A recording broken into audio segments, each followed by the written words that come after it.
Meus irmãos, olha só que curioso. Hoje é quarta-feira, não é junho. Em junho nós teremos o mês da música, mas também não é mais mês da família. Nós encerramos o mês da família domingo. Em que ponto chegamos, hein?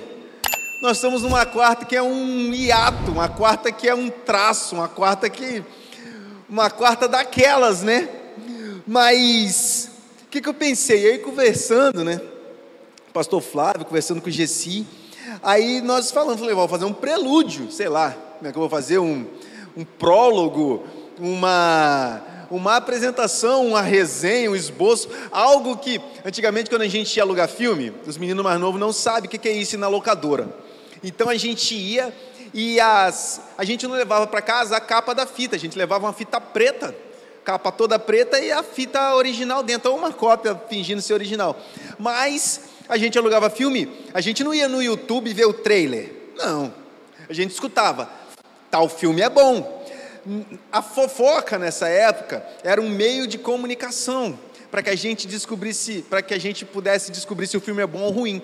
Daí a gente virava, lia o que estava escrito atrás do filme, esse filme, Jean-Claude Van Damme, no meu caso, Sylvester Stallone, mais uma vez vai para a guerra e tal, Rambo, aí você alugava o filme, ia para casa. Eu vou fazer mais ou menos isso hoje então, eu vou fazer aqui a capa de trás de um filme, para que vocês continuem curiosos e ativos nesse mês da música aqui na Igreja Batista em Araçás. E a gente vai iniciar esse mês na música, que nesse ano é mais próximo do mês das artes, porque a música, ela não é só melodia, como se melodia fosse só alguma coisa. Tem muita coisa na música. Tem os sons, que é claro, uma música, ela precisa ter sonoridade, mas ali também tem habilidades gramaticais. Ali tem um escritor que pensa palavras, vírgulas, respirações, uma palavra que tenha um pouco mais de potência, um pouco mais de mansidão, um pouco mais de leveza, mas também tem poesia. Você quer que a primeira estrofe rime com a segunda ou com a quarta estrofe, dependendo de como que você quer que essa informação seja passada.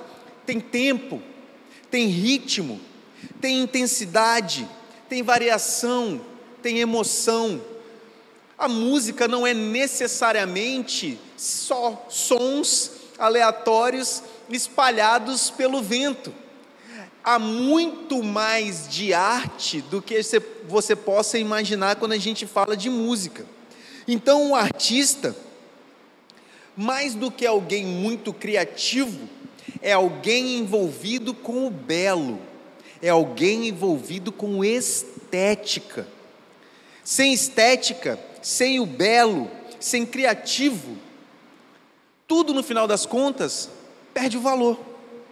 Se não houver beleza, se o belo for descartado, se a criatividade for descartada, se a estética ela for descartada, nada mais é belo porque tudo é, nada mais é estético porque tudo é, nada mais é criativo porque qualquer coisa é. No fim, tudo perde o valor. O que nós vamos fazer então? Nós vamos ler um salmo, meus irmãos, e às quartas-feiras acostumem-se com isso, porque as quartas-feiras do mês da música serão quartas-feiras onde nós falaremos exclusivamente dos salmos que estão na Bíblia Sagrada, mais especificamente nesses 150 que nós temos nesse bloco. Mas hoje nós vamos ler o 8º, Salmo, no singular, 8, Salmo, que é não é capítulo, é o Salmo 8, ou o 8º Salmo.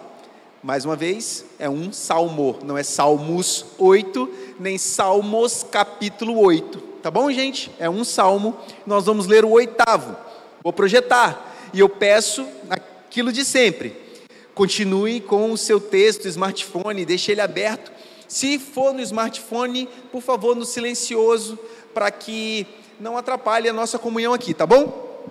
Vamos ler então, olha como é que a Nova Versão Internacional trata o tema. Senhor, Senhor nosso, como é majestoso o teu nome em toda a terra, tu cuja glória é cantada nos céus. Dos lábios das crianças e dos recém-nascidos firmaste o teu nome como fortaleza, por causa dos teus adversários, para silenciar o inimigo que busca vingança. Quando contemplo os teus céus, obra dos teus dedos, a lua e as estrelas que ali firmaste, pergunto: que é o homem para que com ele te importes, e o filho do homem para que com ele te preocupes? Tu fizeste um pouco menor que os seres celestiais, e o coroaste de glória e honra. Tu fizeste dominar sobre as obras de tuas mãos, sob os seus pés tudo puseste. Todos os rebanhos e manadas, e até os animais selvagens, as aves do céu, os peixes do mar, e tudo o que percorre as veredas dos mares, Senhor, Senhor nosso, como é majestoso o teu nome em toda a terra. Esse tipo de poesia a gente não está acostumado com ela. Por quê? Porque o hebreu, ele não faz poesia rimada. Se aqui termina com K, a segunda estrofe termina com K. Se aqui termina com Né, a segunda estrofe termina com Né. Não, eles fazem paralelismos. E os irmãos podem ver, por exemplo, aqui eu vou dar um paralelismo que é clássico. Que é o homem para que com ele te importes. Aí vem um paralelismo que é um sinônimo, sinonímico, aqui embaixo. E o filho do homem, para que com eles te preocupe. O verso posterior reafirma o verso anterior. Isso você pode ver em outras partes. O verso primeiro: Senhor, Senhor nosso, como é majestoso o teu nome em toda a terra. Exclamação. Segunda estrofe: tu, cuja glória é cantada nos céus. Então nós temos aqui algo da terra, depois ele fala de céu. Vem aqui embaixo no verso 2: dos lábios das crianças e dos recém-nascidos firmaste o teu nome como fortaleza, por causa dos teus adversários, para silenciar o inimigo que busca vingança. Então, você vem nos Salmos e em muitos outros textos, alguns teólogos afirmam que toda vez que Deus dá uma mensagem ao profeta e diz, assim diz o Senhor, dali para frente é uma poesia, um paralelismo que acontece. E nós vemos isso nos Salmos, nós vemos isso em Cânticos dos Cânticos, nós vemos nos Provérbios, em Eclesiastes a gente vê isso, e a gente vê em muitos momentos. Deus, ele inspira o ser humano criativo, mas não só isso. Eu quero mostrar para você uma tabela da criação, e como que Deus usou o paralelismo, a poesia hebraica, para inspirar o escritor, para que ele desenhasse a criação de forma poética, de forma do paralelismo. Vocês lembram que a terra era sem forma e vazia? É assim que o texto diz. No princípio criou Deus os céus e a terra era sem forma e vazia. E o que Deus faz? Deus primeiro dá forma, e depois ele preenche. Então Deus primeiro faz a luz, só depois faz os luminares. Deus faz separação de águas e firmamento, e só depois os seres aquáticos e as aves. Deus faz a parte seca da terra, e só depois os animais domésticos e selvagens.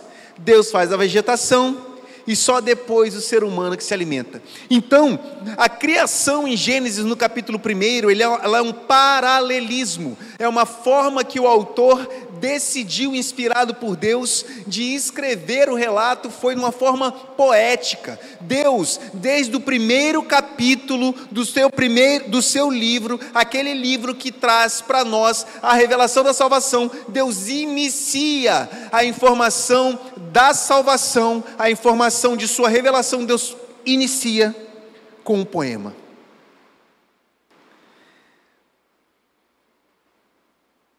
A gente também pode observar mais coisas. Deus modelando a humanidade com tuas mãos, fazendo cada parte do nosso corpo de forma como um escultor muito hábil consegue fazer. Deus faz características admiráveis na natureza. Deus fez as maravilhas cósmicas. Tudo o que Deus fez é admirável. Se você procura na internet os detalhes de um átomo, você fica admirado. Mas quando você olha para cima, para o infinito, e você se depara com uma imagem de um buraco negro, aquilo é muito mais admirável. É admiração em cima de admiração. A ingenuidade de uma criança é admirável, e a genialidade de uma descoberta é admirável. A simplicidade tem uma riqueza tão perfeita quanto a complexidade. E nós, imagens de Deus, fomos feitos criativos como Deus, o grande artista. E esse é o título dessa mensagem de hoje: Deus, o grande artista. Deus, o principal, o arquétipo do artista. E a gente aprende algumas coisas nesse texto, nesse salmo, coisas que marcaram a minha leitura, coisas que me instigaram nesse salmo, coisas que nós vamos ver acompanhada nesses domingos e quartas-feiras do mês de junho. Nós vamos poder perceber como que Deus, o grande artista, atua em sua criação. Mas a primeira coisa que a gente pode perceber é que olhar a criação é ver a assinatura do grande artista. Nesse esquisito, meus irmãos, se te apresentasse uma tela, pensa na tela mais fenomenal que você já teve a possibilidade de olhar, ou numa foto, ou pessoalmente, qualquer que seja, uma tela pintada. Não seria estranho se você observasse aquelas cores muito bem detalhadas, as diferenças entre luz e sombra, se você percebesse o tom de amarelo, o tom de laranja, ou as pinceladas no cabelo do modelo, ou da modelo que esteve ali parado por um tempo para poder ser pintado, a paisagem lá no fundo, toda ela minuciosamente detalhada, com cada pontinho, você percebendo as pinceladas que foram todas elas calculadas, mesmo que mentalmente, e você vê um quadro mais ou menos de 2 metros por 2 metros, de uma paisagem onde na frente há um ser humano perfeitamente pintado, e ao fundo uma paisagem colorida, muito bem definida, com todas as informações. Quanto mais perto você se aproxima, mais informação você tem, e de longe você tem um panorama onde você percebe todo o vislumbre daquela imagem. Não ia ser estranho se eu falasse para você que isso surgiu da explosão da fábrica de tinta? Ia parecer esquisito, ia parecer um pouco estranho. Da onde você ia falar? Explodiu uma fábrica de tinta e caiu desse jeito? Pois é, explodiu, subiu, as latas bateram na outra, abriu. Nisso que abriu as latas, não sei o que aconteceu, bateu um vento e salpicou a tinta. Tinha esse quadrado branco aqui, na hora que a tinta bateu assim. Incrível. Incrível. Incrível. Você ia me chamar de um baita de um mentiroso, e eu ia falar, não, mas é o que aponta. Eu não sei quem foi o pintor, eu não vi pintar. Então, se eu não vi o pintor, ninguém conhece o pintor, ninguém nunca ouviu falar o nome do pintor, o pintor nunca se apresentou, obviamente esse quadro aqui ele não foi pintado, ele foi fruto de uma explosão de uma lata de tinta. Eu não posso, meus irmãos, pensar na criação pelo acaso. Até se você acreditar que o início surgiu de uma explosão cósmica, até para acreditar nisso, você precisa entender que isso foi uma obra guiada, que foi uma explosão calculada por um mestre, uma explosão que dirigiu todas as coisas para que elas chegassem onde estão.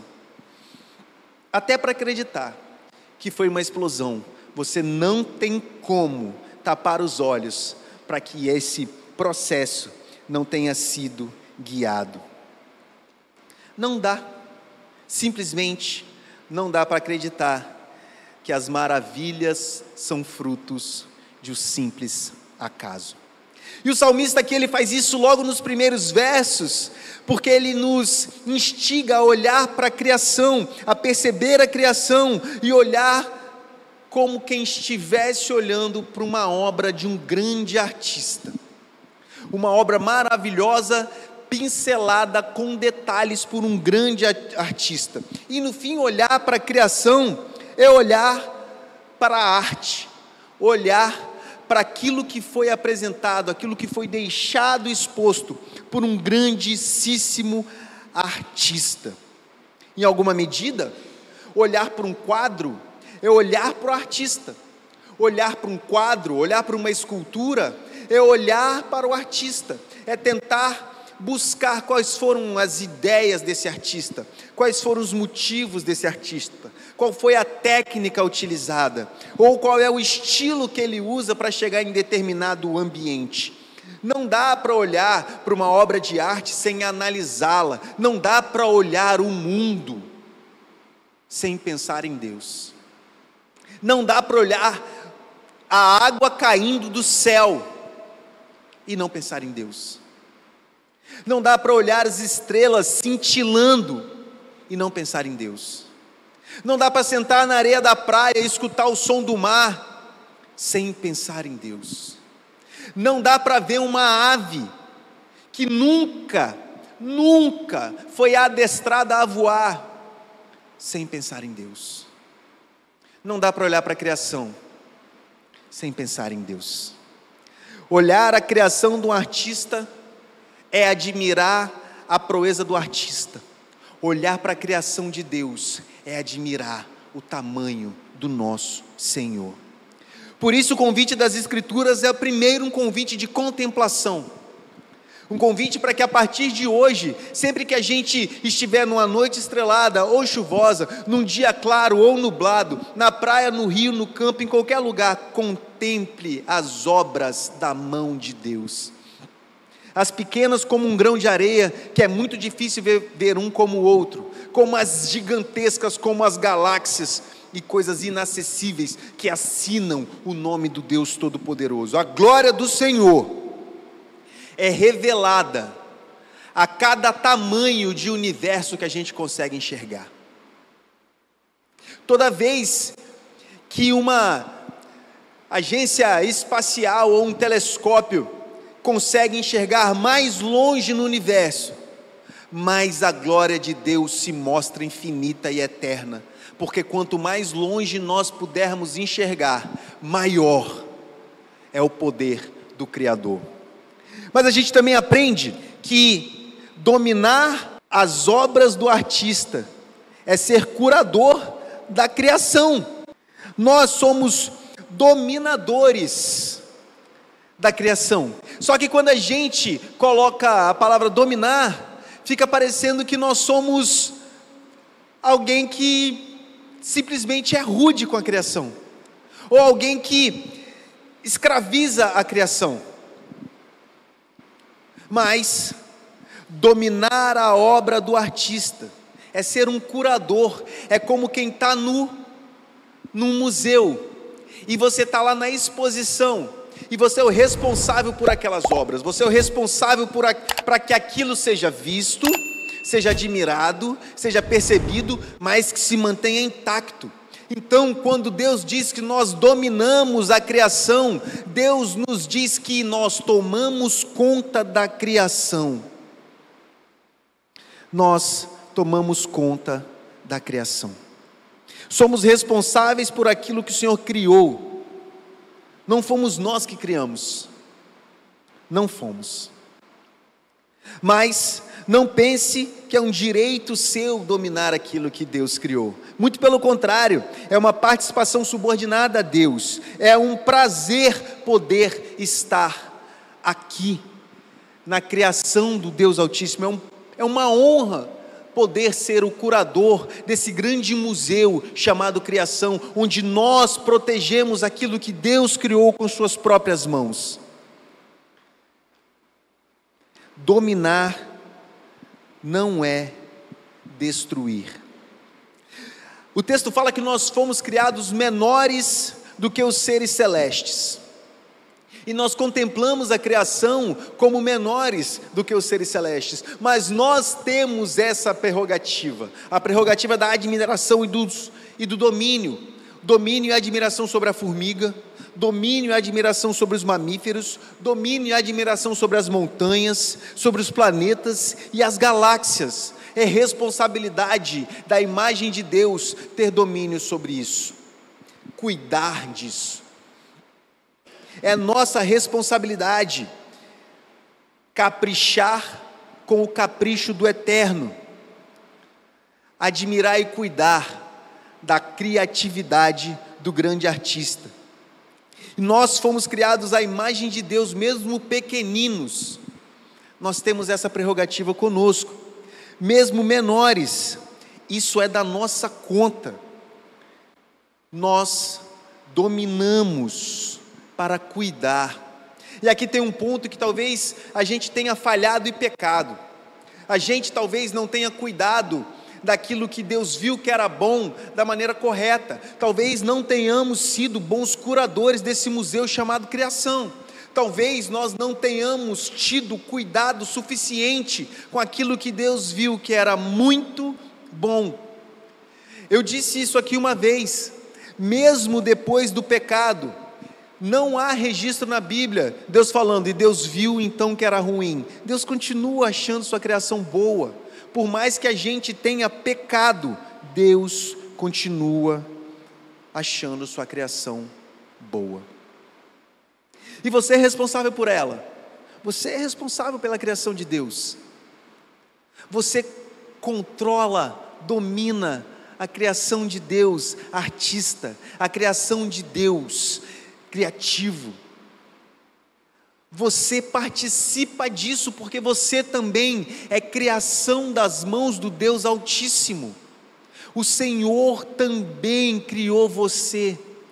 Assim como você protege você como criação, proteja a criação de Deus. Jesus diz: não faça aos outros o que você não gostaria que fizesse com você. Que muitos chamam de regra de ouro. Tratar o próximo como você gostaria de ser tratado. Mas a gente também tem que tratar a criação com o mesmo zelo que Deus deu a Adão. Dê nome aos bichos. E você dá nome só para o bicho que você cria. Você já viu na fazenda centenas de galinhas? Você já viu essas galinhas com nome? Não. Aqui tem nome, dificilmente vai para o prato. Aqui tem nome, é difícil ir para a panela. Você dá nome para aquilo que você cuida, e foi isso que o nosso Senhor pediu para que a humanidade fizesse: cuidasse de tudo o que Ele criou.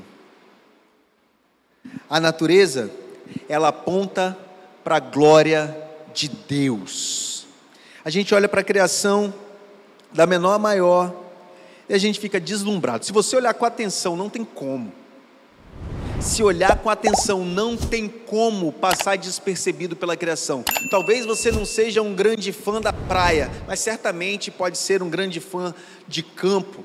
Talvez você não seja um grande admirador de sol, mas é certo que você gosta de um friozinho e de uma chuva. Não tem como você olhar para uma montanha e não se admirar com aquele esplendor, aquele tamanho, ou olhar para uma concha, ou para um caracol. Se você for olhar com atenção, você vai ver que Deus é detalhista, caprichoso. E esse Deus valoriza a sua criatividade também. Isso é o mais incrível. Um dos atributos que Deus comunica conosco é a criatividade. Deus comunica isso conosco. Quer ver? Nós falamos de Gênesis aqui. Lá no início Deus criou um jardim. E nesse jardim nós estávamos lá vivendo nossa vida infinita, sem morte, sem desespero. Jardim é obra de Deus. Cidade não. Cidade é obra humana. O ser humano criou a cidade. E Deus nos promete não mais um jardim, Deus nos promete morar numa cidade. Nós saímos do jardim para Nova Jerusalém. Nós saímos do campo e nesse êxodo rural nós vamos para a cidade. A criação humana foi melhorada pelo Deus Altíssimo e nós habitaremos uma cidade. Criação humana, invenção humana, e o nosso Deus vai se apropriar de nossa invenção e que tuas mãos poderosas vai fazer a cidade perfeita e a Nova Jerusalém que desce do céu, e nós habitaremos com o Senhor para sempre, para sempre, para sempre e para sempre. Deus, o Senhor da criatividade, te abençoou com criatividade, alguns com música, e na igreja é bom ver as pessoas com criatividade com música, mas tem gente que tem habilidade com poesia. Nós já tivemos aqui momentos onde poesias foram declamadas. Tem gente que tem habilidade com matemática. Tem gente que tem habilidade em cuidar. Tem gente que tem habilidade de sorrir. Qual o dom que Deus te deu? Qual a habilidade que Deus te deu? Onde Deus te abençoou com criatividade? Como que você, imagem de Deus, consegue ser criativo para a glória do Senhor? Onde que Deus deu para você criatividade? Te garanto que te deu. Talvez você não seja criativo como um poeta, ou talvez não seja criativo como um cientista, mas você é criativo. Algo há em você, que talvez não tenha sido explorado ainda, mas algo há em você, que Deus deu, e você tem potencial a explorar. Qual é a criatividade que Deus te deu? Deus distribui os dons como Ele quer, e os dons e talentos, eles são distribuídos para a edificação da igreja, para glorificar a Deus. Então a gente precisa colocar esses dons e talentos em prática, para que o Evangelho ganhe mais e mais força. A gente não viu Jesus cantando, a gente não viu. A gente não viu Jesus tocando um instrumento, não. A gente não viu um grande político. A gente não viu alguém, e Jesus, ele saltava muros altíssimos, alguém muito atlético. Não. Jesus era um bom orador. E foi excelente nisso. Qual o talento que Jesus não demonstrou, mas que Deus te deu? Qual? Qual? Que a nossa reflexão seja: o que Deus me deu de criatividade? E eu tenho certeza que te deu, eu tenho convicção que te deu, e eu tenho certeza que quando você colocar a sua criatividade para funcionar para o reino de Deus, você vai glorificar o nome de Jesus de maneira avassaladora. Que nesse mês da música, você descubra e exponha o seu talento, para que a gente possa ver. Vamos ficar de pé? Vamos orar ao Senhor. Vamos agradecer esse Deus Todo-Poderoso, que distribui talentos para a sua igreja, uma igreja talentosa, uma igreja criativa, uma igreja que avança, e o reino de Deus cresce. Bendito seja Deus. Muito obrigado, Senhor. Mais uma vez nós expusemos aqui a Tua palavra. Deus, muito obrigado, Pai, por seu texto tão rico. Muito obrigado, Pai, por Tua palavra. Senhor, desperta em nossos corações os talentos que o Senhor nos deu. Desperta em nossos corações os dons que o Senhor nos deu, para que a gente possa apresentar nossos dons e talentos para a edificação da igreja, para a expansão do Evangelho. Pai, abençoe o mês da música aqui na Igreja Batista em Araçás. Abençoe nossa igreja, Pai, que a gente seja abençoado, Pai, nesse mês. No mais, que a graça soberana de Jesus, o amor do Pai, que as doces, benditas consolações do Espírito de Deus estejam com a Tua igreja até a vinda da cidade santa, para que a gente more contigo eternamente, Senhor. Amém.